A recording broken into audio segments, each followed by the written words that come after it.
Assalomu alaykum, hurmatli obunachilar. Uy-joy oldi-sotdi masalasi. Do'stlikdamiz 3-brigadada adashmasam, Balandko'pirdan tushgan ekan. Shu joyimiz sotiladi yana. 260 million naqd. Kelishamiz ustida deb turibdi. Shtar bo'lsa, chiroyli baho beraman deb turibdi egasi. Yana bir andan mina fundamentlarni qo'yib o'zim yashayman deb podushkalar fundamentlarni ishladim dedi. Nima deyman? Yarısı qurilgan. U jami yer maydonimiz 13 sotik ekan. Uni ko'rsatayım birinchi.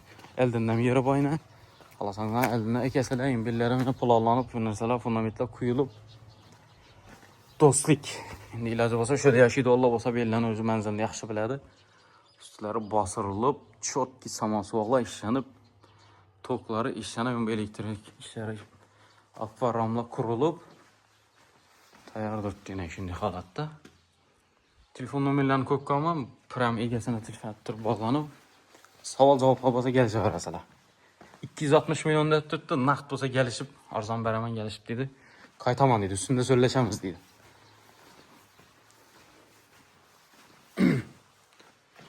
Xonalar endi qaysi Spaniyan bosashgan, qaysi detski.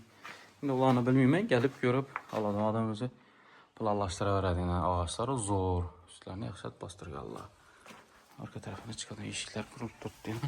Mendan fundamentlarni qurdirgan planlar, meni duşlarni planladim dedi. Endi shunday sabab bo'lib sotib qaror etibdilar. Arka taraflari zo'r mestada. Akarsuv gap turibdi dedi. Gaz plazani bilmayman, lekin shuni so'ramoqman. So'raysizlar telefon turib. Sonada suv bor. Shundaki fundamentlarni quydirgan ekanlar. Shunda to'xtagan ekan. 13 sotik katta, dim katta. Egasini telefon nomerlari bor, bemalol bog'lanishingiz mumkin.